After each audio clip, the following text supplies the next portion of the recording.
Sujet un petit peu différent, mais je pense qu'il peut toujours être utile. Euh, à titre donc personnel, j'ai fermé ma petite agence maintenant il y a un peu plus de 2 ans.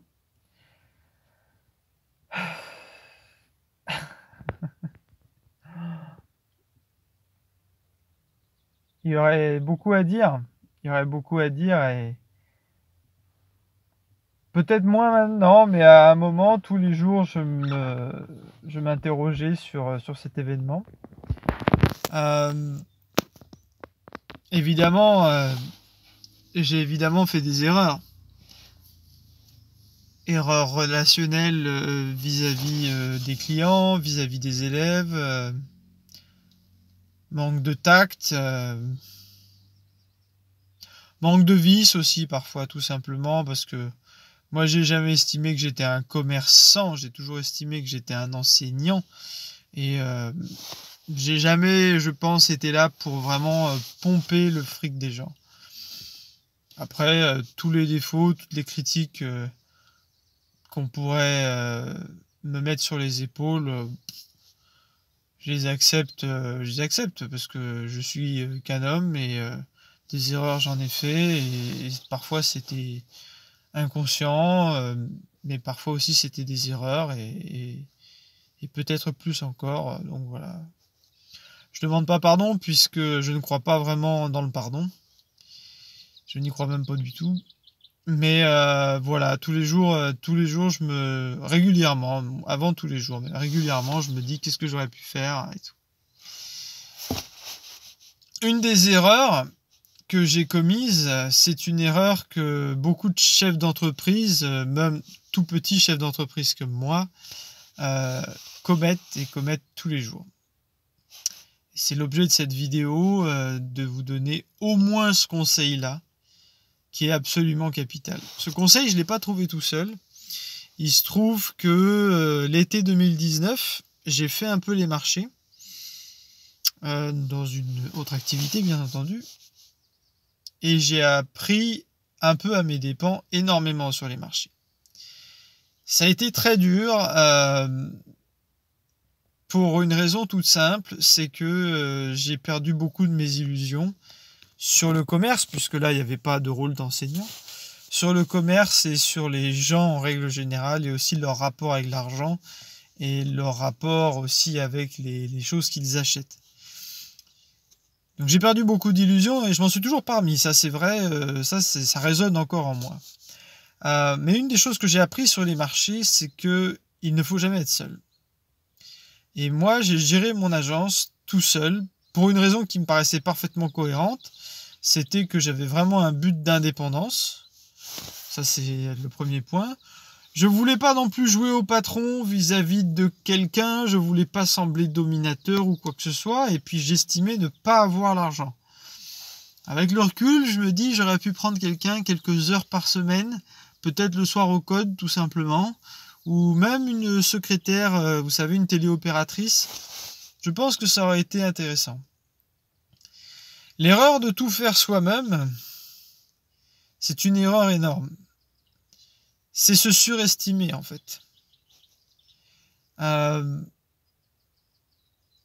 peut être, je pense, un bon ouvrier, mais on peut difficilement être un bon ouvrier et un bon commercial. Et on peut être très difficilement un bon ouvrier, un bon commercial et un bon gestionnaire administratif. Et on peut être vraiment très difficilement être un bon ouvrier, un bon commercial, un bon gestionnaire administratif et un bon communicant. Ce qui fait que quand vous êtes à votre compte tout seul, que vous faites largement plus de 60 heures par semaine, pour un gain qui, ramené au taux horaire, est souvent largement inférieur au SMIC, fait qu'au bout d'un certain temps, vous arrivez dans ce qu'on appelle aujourd'hui le burn-out, mais on peut dire un trop-plein, quoi. Un trop-plein, et puis un sentiment que la vie personnelle, la vie privée est en train de vous filer entre les doigts. Ne pas travailler seul, je pense que c'est vraiment capital. tant dans son boulot que même, comme je disais tout à l'heure, dans un achat de voiture. Vous achetez une voiture, n'y allez pas seul. N'y allez pas seul, allez-y avec quelqu'un. Vous aurez un autre avis, vous aurez du recul comme ça. C'est important. Ça s'applique à plein d'autres domaines de la vie où avoir un conseil, c'est important.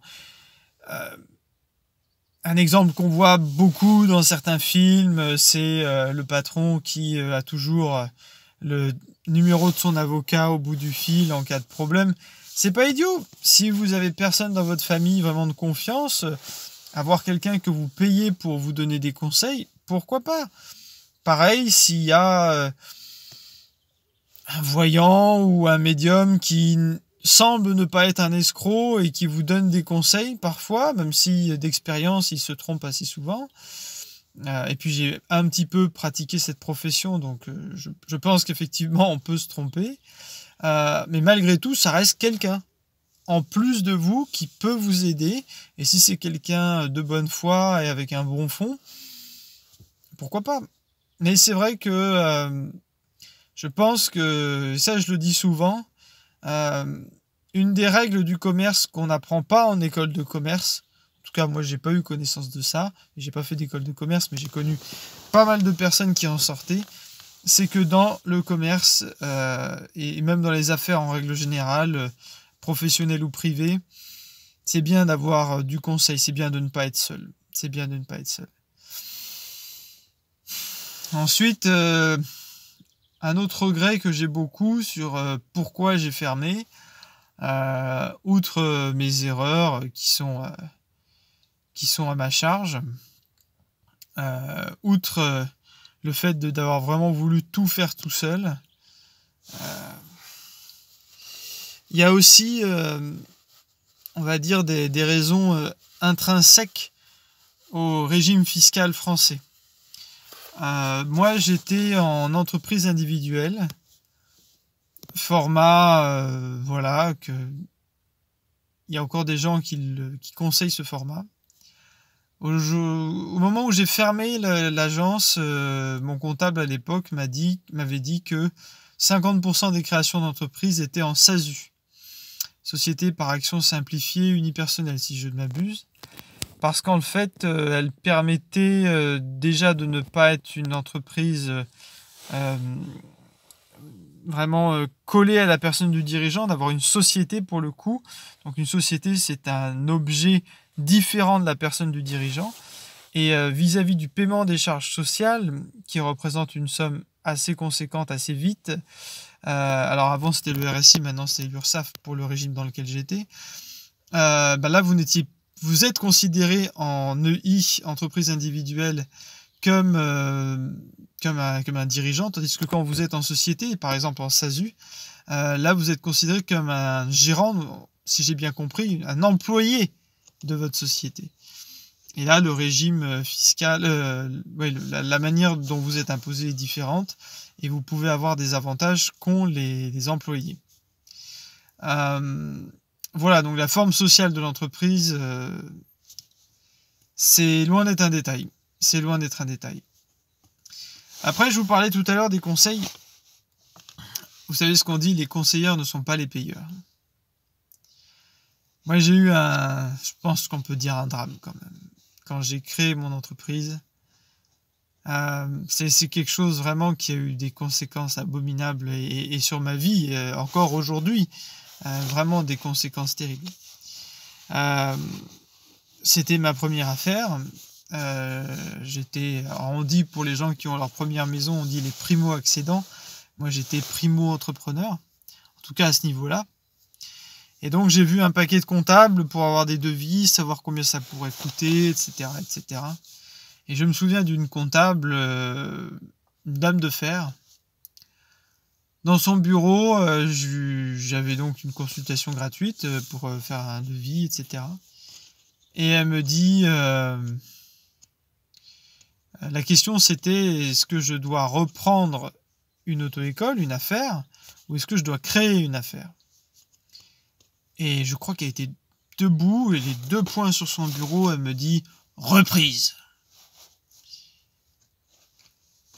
Bon, j'ai suivi son conseil. J'ai suivi son conseil. J'ai eu besoin plus que d'un prêt, de 2 prêts, voire 3 prêts également. Donc j'ai également un peu suivi le conseil des banques, même si ça a été très difficile d'obtenir ces prêts. Mais je me suis quand même endetté. J'ai donc fait une reprise avec plein de prêts sur la tête. Plus, notamment dans ces prêts-là, j'ai payé le fonds de commerce. Parce que malheureusement, une auto-école, c'est considéré comme un commerce, ce qui n'est pas ma philosophie. Mais bon, enfin bref.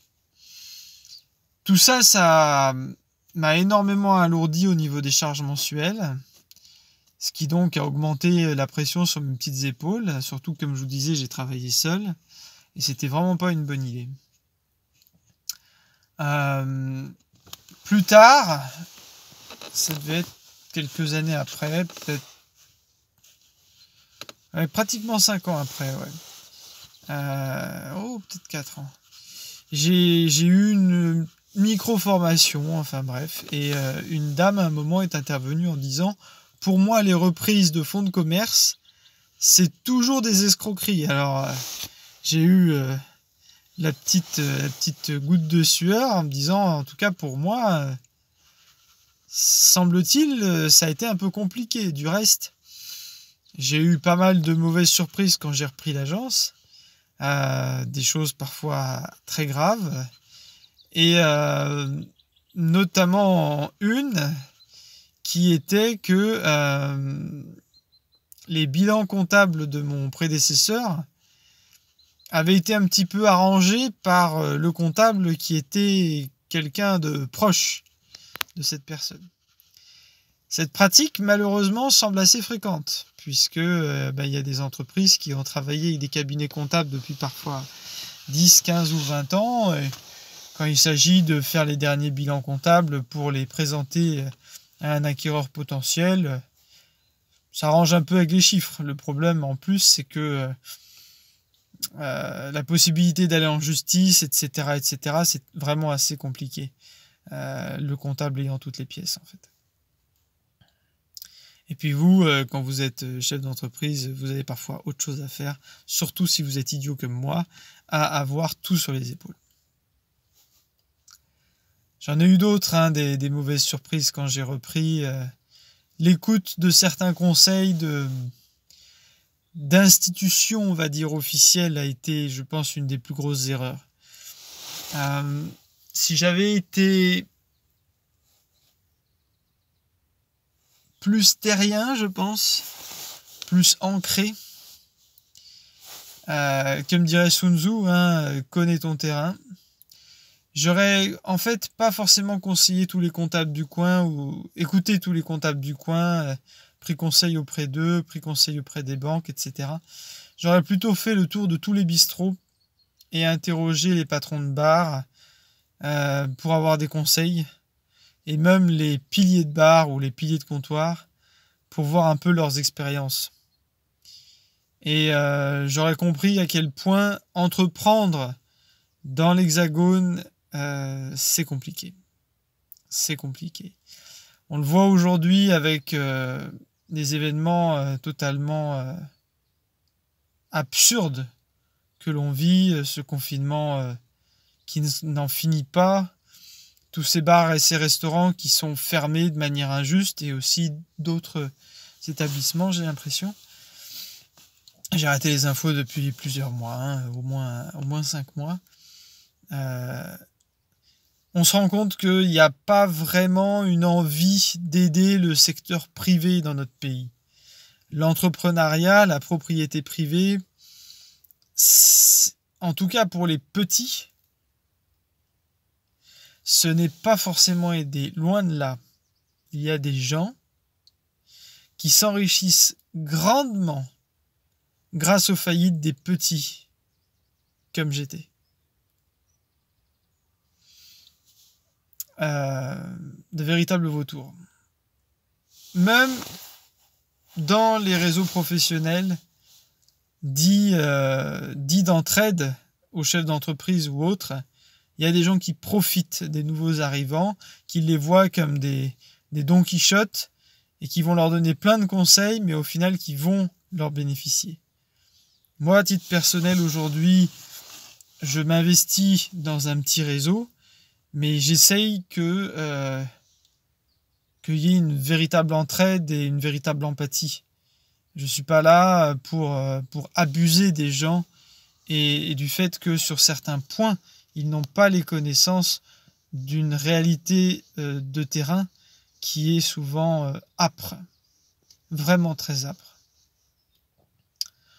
Voilà en gros pour les quelques raisons qui me sont venues, sans texte, sans brouillon, sur pourquoi j'ai fermé. Il y a évidemment des raisons tout à fait personnelles et des erreurs totalement propres à ma personne, à mon manque de maturité, à ma bêtise, à ce que l'on voudra. Je suis sûr qu'on peut trouver plein de gens qui me haïssaient et qui me haïssent encore aujourd'hui. Il n'y a pas de problème là-dessus. Mais il y a aussi des raisons qui sont quasiment mécaniques, d'un manque de connaissances et d'un manque de recul pour des personnes comme moi qui ont été éduquées par les institutions, par la télé, par les prospectus, par ce que l'on nous dit et qui n'ont pas forcément pris les conseils auprès de gens auxquels on ne prend pas forcément conseil, qui peuvent sembler être des gros losers. Je pense aux gens qui boivent par exemple, mais qui sont parfois des anciens entrepreneurs qui ont tout perdu et qui ont une expérience parfois très forte, très lourde et très enrichissante au final, des erreurs qu'il ne faut pas commettre.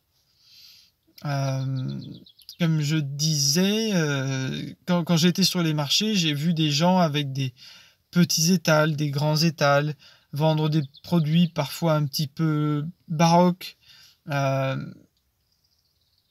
ou avoir des manières de s'organiser un peu étonnantes.